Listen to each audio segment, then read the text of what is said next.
Isang Batanggenyong walang takot. Ay, pasok sa inyo, mga Walang kababayan, inuurungan. Hindi pa umabot ng 1 year, nagsara na. Jake Magnus. Jake Magnus TV nga po pala, isang Batanggenyong walang kinakatakutan at walang inuurungan sa paghihimay ng mga napapanahong balita dito sa ating bayan. Basta nasa katotohanan at tama ka, handa kang ipaglaban at kakampi ng mamamayan. Jake Magnus.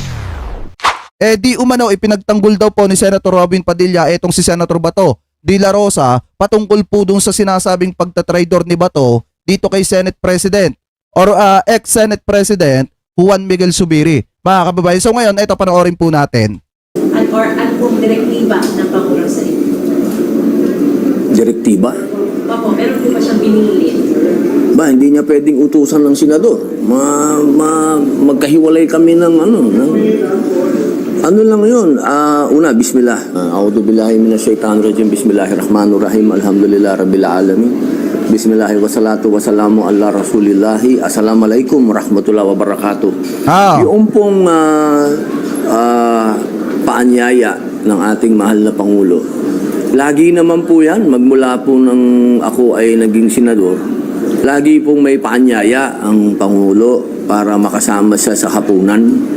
Pero wala po doon na nangyari na pinag-usapan ang nangyari sa Senado at hindi rin po napag-usapan kung kami ay uutusan niya dahil hindi naman po kami siguro dapat niyang utusan dahil wala. Banat Bay, makinig ka ha? Makinig ka Banat Bay sa idol mo.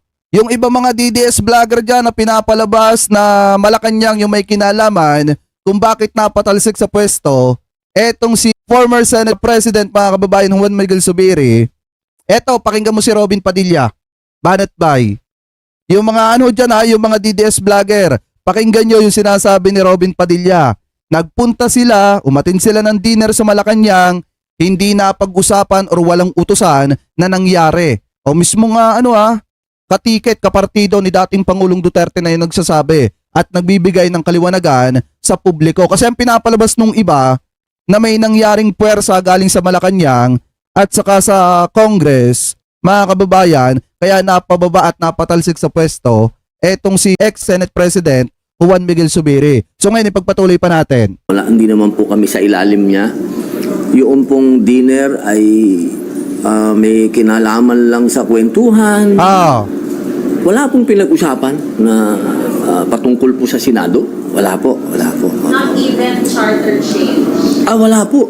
Kung meron pong magbabanggit nun, ako yun. Pero hindi ko naman po nabanggit. Kasi Kung hindi napag-usapan yung chacha or itong charter change, mga kababayan, ibig sabihin yung pagbababa sa pwesto or pagpapatalsik sa pwesto, dito kay Zubiri walang kinalaman yung chacha. Ano po ngayon ipagpatuloy pa natin? parang casual po na nakakahiya naman magbanggit ng politika. Yung pinag-uusapan, mga anak ko. Tinatanong ng Pangulo, kamusta yung mga anak ko, kamusta yung asawa ko. So parang ang hirap po magpasok ng politika. Tama. Sir, good afternoon po. Kaninang umaga, sir, na-interview po si Senator Bato de la Rosa. And he said po, sir, na ang nag-rekindle daw po, sir, ng kudeta against Senator Biggs is yung quote-and-quote artista block, sir, which is yung mga maybe mga lawmakers na dating naging artista, sir. And ang nag-trigger daw nun, sir, ay yung hindi daw po papayag ni Senator Biggs na mag-attend virtually si Senator Bong Revilla dahil sa pagbuka ng wound niya sa paa. Confirm this, sir, na kayo po or may some sort of naging factor po yun sa pagka-oust ni Senator Biggs? Una sa lahat, wala akong reklamo kay Senate President Biggs as the Senate President. Wala akong sutuhanan sumusunod ako dyan Okay naman si Biggs Yung nangyari, alam nyo, kami ng PDP, 4 kaming PDP. Ako, Senator Bongo, Senator Bato, Senator Tolentino. Kami ay isang partido, kaya ang boto namin ay isa lang. Naiintindihan ko si Senator Bato kung bakit nagkaroon ng naging emosyonal siya sa pangyayari. Kasi talaga namang para sa akin, at alam ko naman yung nangyari dahil ako ang acting presidente ng PDP. Alam ko kung ano yung nangyari sa aming block. Sa aming block kasi, hindi pwedeng maghiwa-hiwalay. Kung ano yung boto ng isa, dapat yun ang boto ng lahat. Kaya nung kinausap namin si Bato, wala naman siyang nagawa. Wala na siyang nagawa. Kasi kailangan mamili siya, partido o yung kanyang matatawag natin na pakikisama kay SP, MIGS. Kumbaga mga kababayan, kaya pala itong si Bato nag-traitor kay Zubiri dahil mga kababayan sa partido. Sa sinasabi ng kanyang kapartido. Kasi nga naman, kung ano yung boto ng isa or kung ano yung boto ng tatlo, kasi apat sila mga kababayan, yun dapat din na maging boto ng isa. So kumbaga, parang inisa mga kababayan yung boto po nila dito kay Escudero. Kaya kung makikita nyo po, ganun na lang pala yung pag-iyak at pagyakap ni Bato dun sa asawa ni Senator Mig Zubiri. Kasi nga mga kababayan, baka siguro nakukonsensya. Pero gaya nga po ng sabi ko sa inyo, mismo nanggaling din naman ito kay Bato, hindi naman po sa atin to nanggaling. Kung tutusin, hindi na kailangan yung boto po niya, mga kababayan. Pero kinausap daw po siya ni Senate President Escudero at sinabi mga kababayan, parang pinaboboto din siya. Pero kung tutusin, hindi na kailangan yung boto niya kasi nga panalo na. Kumbaga, aprobado na mapatalsik sa pwesto etong si Zubiri. Pero yung sa atin kasi mga kababayan, ang nakikita kasing dahilan ng ibang mga senador ay yung PIDEA leaks ni Senator Bato de la Rosa. Kung ikaw yung chairman ng PIDEA leaks at yung hearing mo, yung nakikitang dahilan kung bakit napatalsik yung kasamahan mong senador, di ba dapat makakaramdam ka ng konting konsensya doon? At anong gagawin mo? Kahit alam mo na yung tatlo mong kasama, bumoto na kay Escudero at hindi na naman kailangan yung boto mo, dapat ang gagawin mo, mag-i-stay ka na lang doon sa isang senador, mga kababayan, na pinapatalsik, na nakikitang dahilan ng mga kasamahan mo, yung hearing mo kung bakit napatalsik yung isang senador na yon. Kumbaga, dapat nag-stay ka na lang doon para hindi ka nasabihan na nag-traitor kay Zubiri at para walang nasabi si Zubiri na masama against kay Bato, mga kababayan. Kasi kung makikita nyo, ang hinanain kasi ni Zubiri, ipinagtanggol niya pa si Bato. Pero ang ending, isa pala itong si Bato sa gustong magpatalsik kay Zubiri. Ano po ngayon ipagpatuloy pa natin? Siyempre, nanaig yung pagiging party man niya. Kasi yun ang adhikain ng PDP. Kailangan sumunod ka sa sinasabi ng partido. Yun po ang napagdesisyonan namin. Kaya yung artista black o anong black yan, hindi po. Partido po namin ito ng PDP. Sir, you said kanina wala po kayong problema dun sa leadership ni Senator Riggs. Pero yun nga po, bakit po nag-come yung PDP black na supportahan si Senator Chis Escudero as Senator? Siguro po, ang pwede natin tanungin dyan, yung mga veterano dito sa Senado. Kasi kung ang ganyang mga hakbang, hindi po yan pwedeng mag-umpisa sa amin na mga neophyte. So, siguro sinabi naman din po ni Senator Chis Escudero, yung ating SP ngayon, na sinabi naman po niya na siya talaga ang nag-umpisa ng mga hakbang, siya ang kumausap sa mga senador. Opo, kaya siguro po sila na lang po ang tanungin natin, yung mga veterano po dito. Pero kayo sir, di ba apat po kayo pumoto sir? Kayo po, anong personal niyo po reason bakit po sa tatlo kayo, isa ka na dun sa boto sa pumoto sir for Senator Riggs? Ano po yung... Siguro, ito po, para kasi hindi naman po naging unfair sa amin, si SP Migs, Siguro sa amin na lang po yung rason namin na sabi nga ni Cheese, ni SP Cheese, yung mga ganitong mga pangyayari, hindi naman tayo kailangan magpaliwanag. Sabi niya, basta kung ano yung rason natin, yun na yun. Basta ako, ito po ay desisyon ng partido. Hindi po ito isang desisyon ng isang tao. Kung ano man ang sana ang hinihingi namin, wag naman masyadong kawawa naman si Bato kasi wala namang kasalanan si Bato. Hindi, tinrider ni Bato si Subiri, di umano. Kasi kung makikita nyo mga kababayan, mismong si Subiri naman ang nagsabi na ipinagtanggol niya pa si Bato nung birthday niya sa Bukidnon, 30,000 people. Yung naando doon, itinaas niya pa yung kamay ni Bato, tapos ang ending mga kababayan, isa pala si Bato sa tumabla sa kanya mga kababayan. Mismo nga nagsabi po niyan, si former Senate President Juan Miguel Zubiri mga kababayan, hindi po tayo. Ano po kaya kung tutusin, base dun sa sinabi ni Senate President Juan Miguel Zubiri, may kasalanan talaga etong si Bato. Kasi nga naman, ipinagtanggol pa ni Zubiri para maprotektahan yung pagiging chairman nitong si Bato mga kababayan, tapos ang ending, isa pala si Bato sa may gusto na mawala siya sa posisyon. Ano po ngayon ipagpatuloy pa natin? Si Bato sumunod lang sa partido. Sana maintindihan natin na meron pa dito sa Pilipinas na mga totoong partido politikal na talagang sama-sama. Yun lang from my end. Opo. Other questions? Sir, okay lang po. Okay na? Okay, maraming salamat po. Opo.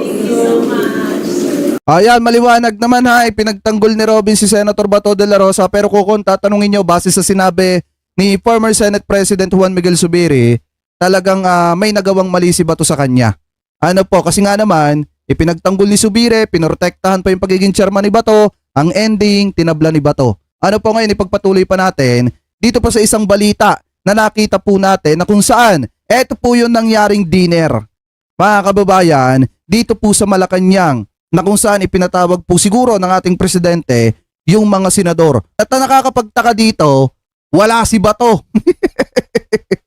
Wala po si Bato mga kababayan. Ito, panoorin po natin. Si Pangulong Ferdinand Marcos Jr. sa isinagawang dinner nito para sa mga senadora. Ayon kay Senate President, puro personal na bagay lamang ang kanilang napag-usapan sa naturang okasyon. Kasama sa nangyaring dinner, sina First Lady Lisa Marcos at ilang mga senador at kanilang asawa. Sa litratong ipinost sa Instagram ng First Lady, makikitang dumalo sa pagtitipon si Senate President Escudero at asawang si Hart Evangelista. Ang isinagawang dinner. Bakit kaya wala si Bato dito mga kababayan? Bakit kaya wala si Bato? Dahil ba doon sa PIDEA leaks? Di umano? Kaya wala si Bato dito at hindi nagpunta dito sa patawag na dinner ng Malacanang. Eto, tanong lang naman ha. Hindi ko naman sinasabi mga kababayan na ayaw lang pumunta ni Bato. Kasi ang karamihan kasing comment ng mga tao no nakita ko na kumalat itong mga larawan dito, bakit kaya bukod tangi na si Bato ay wala dito? Kasi mostly mga kababayan, di ba dati pagka may mga ganyan na patawag, lalo na nung panahon ni Duterte, laging present itong si Bato. Pero mga kababayan, dito sa pagkakataong ito, hindi natin nakita yung anino ni Bato. Anyway, pagpatuloy po natin. Ng Pangulo ay kasunod ng nangyaring pagpapalit ng liderato ng Senado kamakailan. Ayan na, maliwanag mga kababayan. Ngayon, diretso na agad tayo sa isa pa nating topic na kung saan sabi dito mga kababayan, sa inilabas na video ni Batas with Attorney Claire. Ito po yung pagkakasabi dito.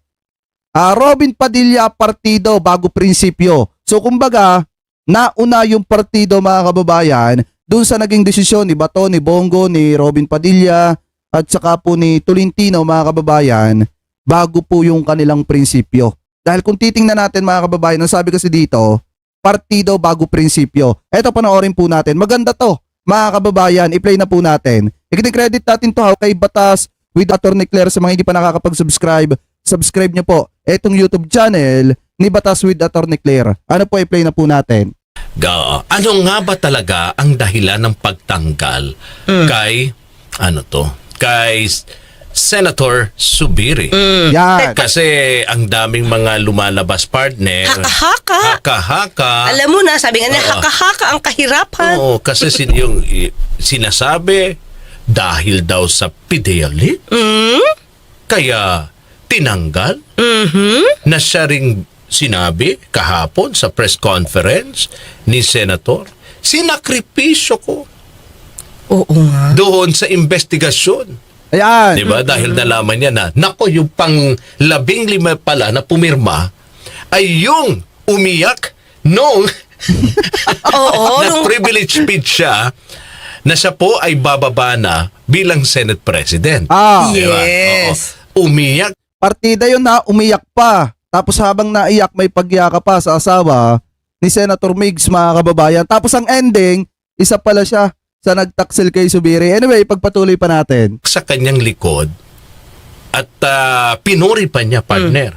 Dahil sa ipinakitang support at hindi siya iniwan. Oo. At niyaka pa yung asawa niya. Oh, at pagkatapos, nalaman niya, nako, sabi pa niya, surreal. Di ba? Hindi ka panipaniw. Hindi niya ma-process. Oo. Alam nyo, nadali si Senator Migs, mga kababayan, ng crying crocodile. Alam nyo yung iyak ng buhaya? Nakakala mo yung buhaya paiyak-iyak yung pala sasakmalin ka. Mga kababayan, pagka nakatalikod ka na, ganon yung nangyari dito kay Senator Migs. Nadali siya ng crying crocodile. Ano po ngayon, ipagpatuloy pa natin. Hindi niya ma-process. Masakit. Masakit. Na Diba? ganon pala ang nangyari. Ang katotohanan. Ang katotohanan. Parang ang dating partner, may sinakripisyo siya eh. Oo. Para, kumbaga, ikaw yung sinakripisyo ko, Mm-mm. at parang ikaw yung naging dahilan kung bakit Mm-mm. ako natanggal. Oo. Pero yung pala, Tama. kamukat mo, Mm-mm. isa ka pala sa tumraydo. Tumay. Oo. Yun. Pumirma Pumirma. na para siya ay matanggal. mapalitan. Oh, di ba? Oo. Ano, hindi siya kitang-kita mo yung mukha ni ano? Ni Senator Bato. Ni Senator Villar. Villar. Okay. Di ba? Pinuri siya. Oo. Kasi ang dating, hindi siya pumirma. Ah. For ano siya, Subiri. Tingnan mo yung paglingon ni Senator Villar. Tingnan mo. Di ba? Sabay ngiti. Sabay smile. Parang si Senator Villar dito, may alam na siya. Parang, Ha? binati ka? Bakit? Kung alam lang niya. Ganun Pero yung partner, yan ay pinabulaanan mismo ni Senator Bato sa kanyang press conference. Na? At sinabi niya, walang kinalaman, partner. Oo. Ang nangyayaring investigasyon tungkol sa PIDEA leaks. Sasabihin ba sa kanya yun? No. So, Siyempre, Hindi, tingin ko dyan may kinalaman, mga kababayan, yung PIDEA leaks na yan. Kasi kung titingnan po natin ito para sa akin, kahit sabihin ng ibang mga senador na walang kinalaman yung PIDEA leaks, mga kababayan, yan po ay may kinalaman din sa PIDEA leaks. Bakit? Kasi biruin nyo hindi sasabihin ni former Senate President na pinortektahan niya yung pagiging chairman ni Bato. Ano po, ipinagtanggol niya pa si Bato, tapos ang ending, ganun pa yung mangyayari. Ibig sabihin yan, mga kababayan, yung pinortektahan yung pagiging chairman ni Bato, yun na po yung nagsimula yung hearing ng PIDEA leaks. Mga kababayan, kasi nga, yung pagiging chairman ni Bato nalalagay na sa alanganin. Bakit? Ano yung panawagan ng karamihan sa mga kababayan nating Pilipino? Mag-resign ka na lang, Bato. Hindi ka bagay dyan. Bilang chairman, mga kababayan, dyan sa mga ganyang hearing. Kasi unang-una yung pagiging patas mo hindi yan nakikita ng publiko. Yan yung malimit sabihin ng netizen, mga kababayan.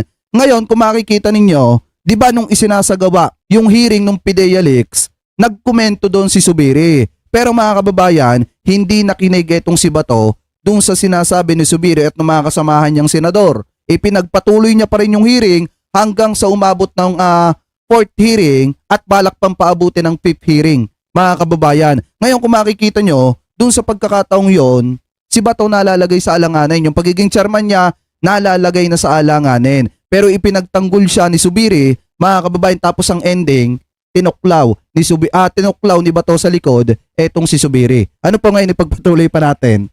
sabihin niya hindi. Oo, hindi daw yun yung dahilan. Ba't naman niya alam na hindi? Oo. Kasi syempre pumirma siya Kaya alam niya ang dahilan. Kung anong naging usapan ng mga senador. Na hindi yun ang dahilan. Oo. Siya muna, ano na muna yung dahilan niya para pumirma siya. Ay, hindi niya sinabi, partner. Kasi, pumirma siya kasi wala siyang prinsipyong sarili. Pumirma siya dahil, partner, nako, lahat sila nandun na. Baka maiwan ako rito. Oo. Hindi. Baka Yun din yung sinabi ni Senator pupunta ako sa Robin. minority. So, mahirap din kung nasa minority ako. No. Pero alam mo mga kayubi, at matingin ko lang si Daxa nagpapabate from Abu Dhabi. Si Arthur Ginto, saka si Aiko Ichikawa from Japan. Ayun. Si Pinky Magudayaw, Kaloyal. Yan, Lourdes. AVK, binati mo na partner, no? Yeah. The Oo. Eggshells, Bernadette Turas, DM Channel. Oo. Yan, Purple is Life. Oo. So, Sego TV. Okay, so ganito yung partner eh. Ang sa akin lang, 'di ba? Bakit kayo boboto because ito ang boto ng partido? Tama. Ni-reveal ito ni Senator Robin, partner. Mhm. So habang pinakikinggan ko si Senator Robin, Si Senator pumirma din, Robin. oo, isa naman siya sa sinabi nga niya na hindi pwedeng magkahiwa-hiwalay kayo ng boto. Isa lang dapat ang boto nyo. Siya daw bilang acting president ng PDP. Syempre dapat kung sino yung kaalyado niya, kapartido niya, pare-pareho kayo ng boto. I-imagine nyo lang mga kayubiap, pakinggan nyo itong mga leaders na binoto ng iba. Ah. Ay, saglit, partner, saglit na. Putol-putol. Ay? Miss Jewel, okay lang ba yung audio natin? Kasi kung makikita nyo talaga mga kababayan, doon sa sinabi ni Senator Robin Padilla, parang sinabi niya rin na walang sariling desisyon or pag-iisip itong si Senator Bato de la Rosa. Gaya nga po ng sabi ko sa inyo, mismong kay Bato rin naman ang galing yon, na hindi na kailangan yung boto niya kung tutuusin. Kasi nga, 14 votes is enough. Okay na yon, mga kababayan. Pero kinausap daw siya ni Chis Escudero and then napag-usapan nila na etc. ganyan. Tapos napaboto na rin siya, mga kababayan. Pero kung titingnan po natin, kung ipinagtanggol ka ni Subiri at pinoprotektahan ni Subiri yung pagiging chairman mo, dapat tanawin mo ng utang na loob yun mga kababayan. Dapat bilang pagtanaw ng utang na loob mo, mananatili ka sa kanya. Kahit pa sabihin na wala na talagang pag-asa na magstay siya sa kanyang posisyon as a Senate President. Ngayon kung titingnan po natin mga kababayan, hindi na nga kailangan yung boto niya. Ibig sabihin, panalo na si Chis Escudero. Dapat ang ipinakita niya dito kay Subiri, mga kababayan, yung loyalty or pagiging isang matalik na kaibigan. Kasi nga, nagtiwala din si Subiri sa kakayanan ni Bato na kayang patakbuhin ni Bato yung PIDEA Leaks hearing nang walang masasabi yung taong bayan. Mga kababayan, ngayon, kung titingnan po natin talagang yung pagkakapunta ni Bato dun sa kabila, hindi lang dahil doon sa kapartido niya, yung mga kasamahan niya. Kung hindi dahil mga kababayan, wala talagang sariling desisyon. Kasi nga, ang katuwiran ni Bato, yun yung majority. Yun, naandudo na yung karamihan. So para makiki-enjoy na rin siya doon. Mga kababayan, ano po ngayon, ipagpatuloy pa natin. Natin sa YouTube. Okay lang. Okay. Kasi marami rito nagsaputol-putol daw. Oo. Ganon. Sige, ano lang Sige. yun sa...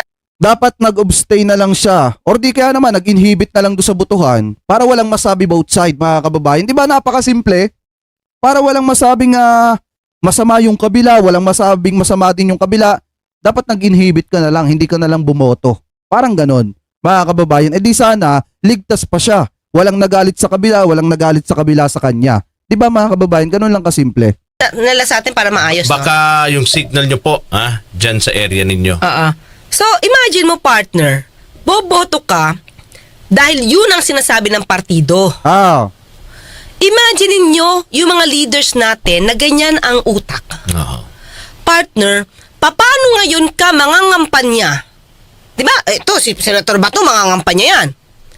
Paano mo sasabihin na ipaglalaban mo ang karapatan at welfare ng tao kung hindi ka naman boboto sa sarili mong konsensya at sa sarili mong belief, sa sarili mong prinsipyo? Tama. Diba? Sama na natin si Senator Bongo. Okay. Kung boboto lang kayo dahil ito yung boto ng partido, paano yung ipaglalaban yung karapatan ng mga Pilipino? Diba? Tama. Kung saan lang yung boto ng iba at dun yung majority, dun kayo. At saka ang pinakamahirap dyan mga kababayan, paano na lang kaya kung yung isang kapartido mo nagkasala, tapos ikaw yung mapapatapat na magko-cross-examine doon sa kapartido mong yon. Ano mangyayari dyan mga kababayan? Di kumpa-kumpadre na ulit, kaibigan na ulit. Ano po, parang ganun, katulad mauulit uli yung nangyari kay Kibuloy na kung saan dapat makukuha na yung hustisya kahit papaano kasi makokontempt yung tao. Pero dahil nga sa kaibigan, kasamahan, nag-object.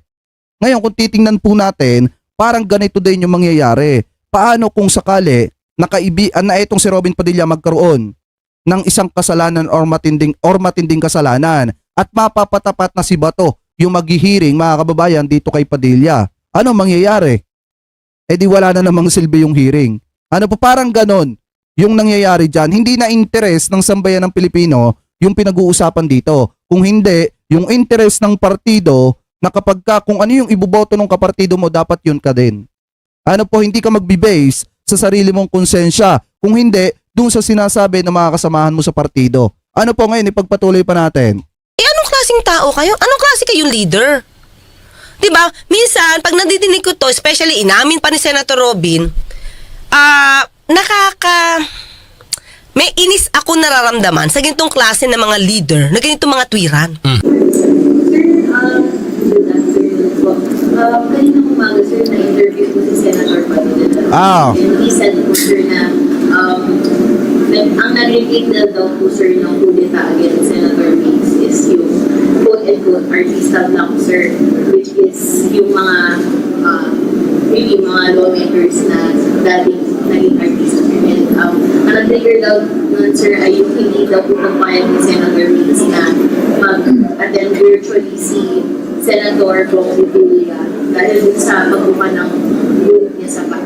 Do you confirm this, sir, na kayo po or may some sort of naging factor po yun sa pagka-oust ni Senator Mix?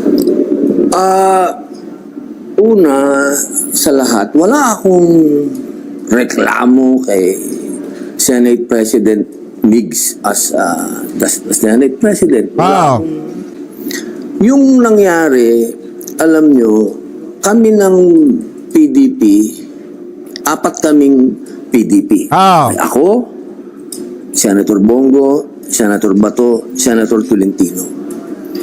Kami ay isang partido, kaya ang boto namin ay isa lang. Naiintindihan ko si Senator Bato kung bakit nagkaroon ng naging emosyonal siya sa pangyayari. Kasi talaga namang para sa akin, ano? At alam ko naman. Eto naman, napakinggan na natin itong mga kababayan. Next na lang natin ng konti. Dito mismo kay Atty. Claire na. Ayan, napakinggan na naman natin yon. Diba? Kaya kayo binoto dyan, hindi dahil para magkaisa-isa kayong mga partido. Tama. Binoto kayo dyan para magkaisa kayo sa kapakanan ng Filipino. Diba? Dapat kung boboto ka against Subiri, dapat meron kang sariling paniniwala. Oo. At paninindigan, partner. Diba? Kasi, ayaw mo nga bumoto. Nagtatago ka pa, sabi mo sa kwarto ni Senator Tolentino. Dahil ayaw mo ikaw makita para hindi ka napabotohin. So, deep inside, sa sarili mo, alam mo, okay si Subiri. Oo. Sa sarili niya, partner, ayaw niya eh. Oo. Oh, diba? Kung yan na nasa isip mo, it means, ayaw mo muna si Senator Escudero maging leader, maging president. Kasi ayaw mo. Pero bakit hindi mo ipaglalaban yan sa sarili mo? Paano kung dumating yung time, sabi ko nga, kung magkakabotohan para sa ganitong klaseng bill, dapat hindi bumoto or dapat bumoto, kung ano na sabihin ng partido, oo ka na lang? Sa aming block kasi, hindi pwedeng maghiwa-hiwalay. Nako. Kung ano yung boto ng isa, dapat yun ang boto ng lahat. Kaya nung Next time, huwag kayong boboto ng mga senador, mga kababayan, na nagbabase lamang yung desisyon sa sinasabi ng kanilang partido. Mahirap yan, mga kababayan. Dapat sa susunod na eleksyon, ang susuportahan nating kandidato yung may sariling paninindigan at hindi nagpapadala sa desisyon ng kanyang mga kapartido. Mga kababayan, ipagpatuloy pa natin. kinausap namin si Bato, wala naman siyang nagawa. Wala na siyang nagawa. Kasi kailangan mamili siya, partido o yung kanyang matatawag natin na pakikisama. mahirap pala mga kababayan sumanib sa PDP. Ano po kasi kung titingnan natin, kahit may sarili kang desisyon, hindi ka pwedeng mag-decide eh.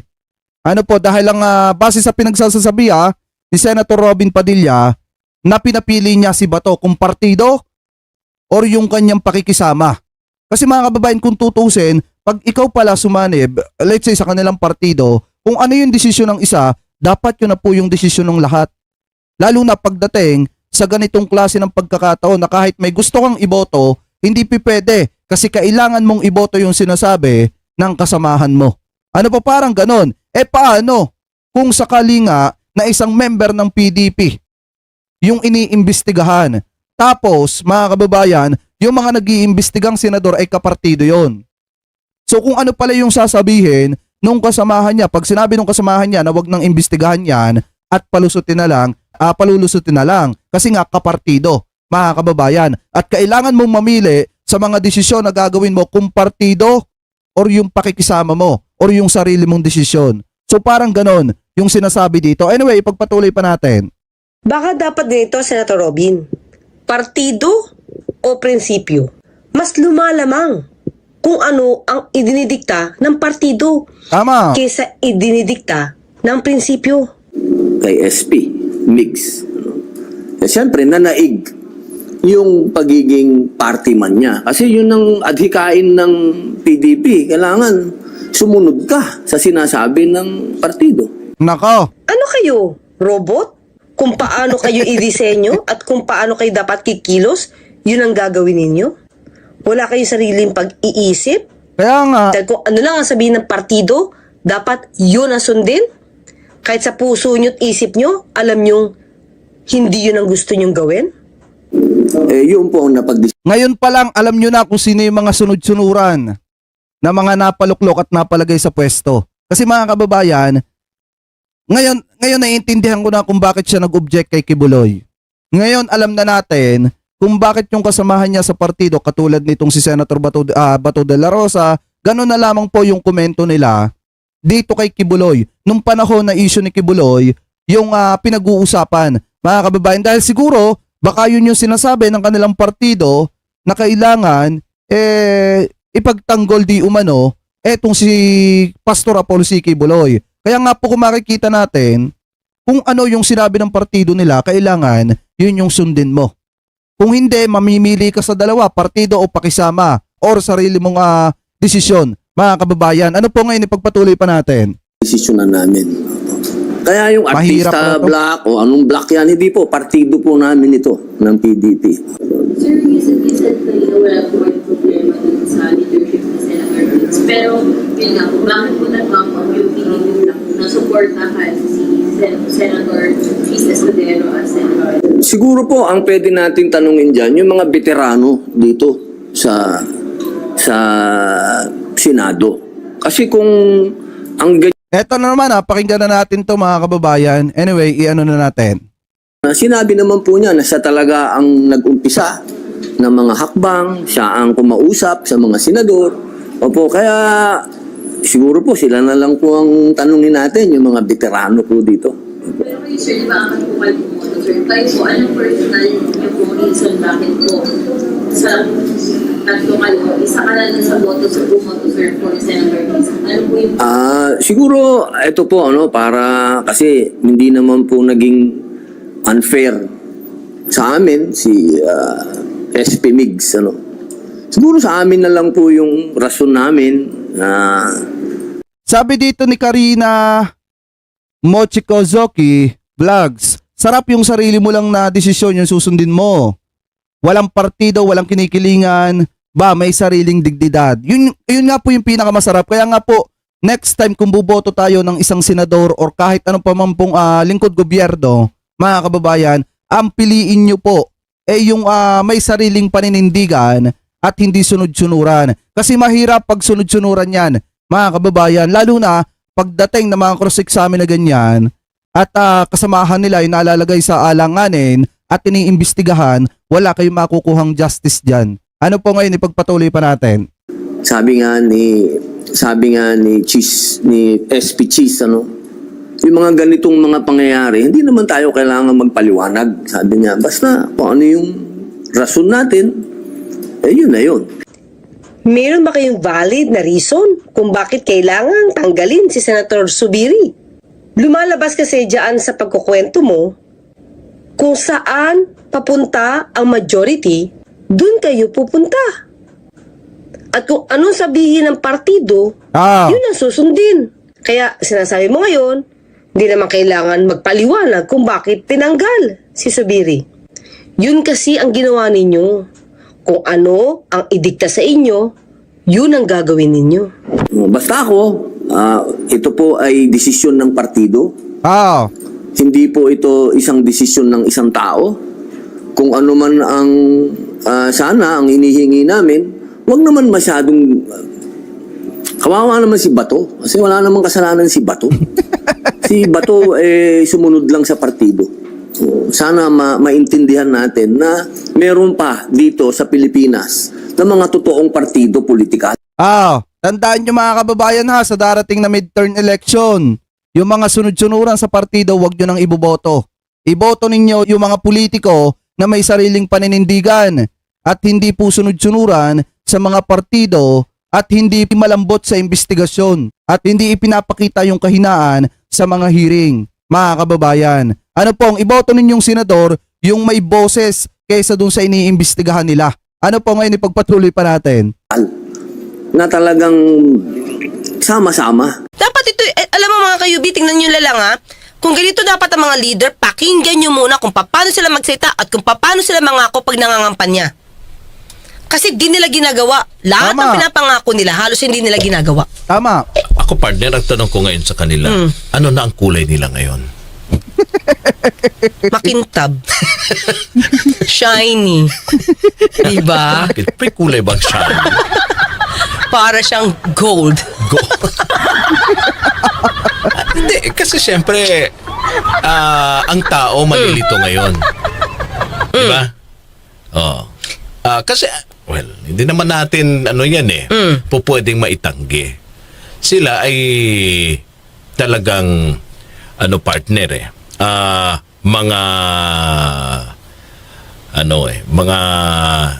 Ano na? Trapo? Hindi. Di ba ng dating administrasyon? Kaalyado. Ni dating Pangulong Duterte. Dating Pangulong Duterte. Malaki ang kanilang utang na loob. Hindi dahil kay dating Pangulong Duterte, di ba, partner? Hindi sila, wala sila dyan sa pwesto. Aminado naman si Senator Bato. Especially Senator Bongo. At alam natin ngayon kung ano ang sitwasyon ng dating administrasyon sa kasalukuyang administrasyon. Di ba ang relasyon ng partner? Hanggang bukas. Hanggang bukas. Makita't magkarinigan tayo. Ako pa sa Tony Claire Castro, nagpapaalala, huwag tulog. So inano na natin dyan mga kababayan.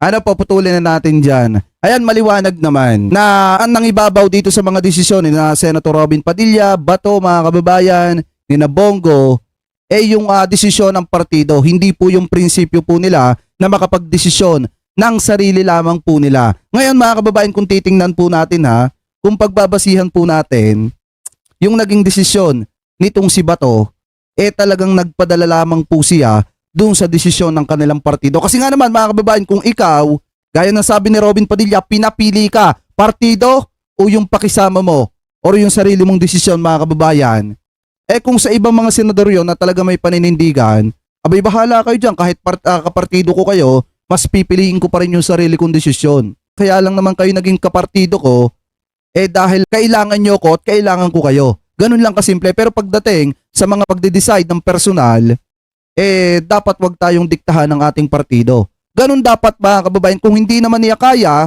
dapat sinabi na lamang po niya na nag-i-inhibit po siya, mga kababayan, doon sa botohan. O di sana wala nagalit sa kanya or walang sumama ang loob sa kanya. Ganun lamang naman po kasimple kung titingnan po natin. Pero wala malambot yung Bato, mga kababayan.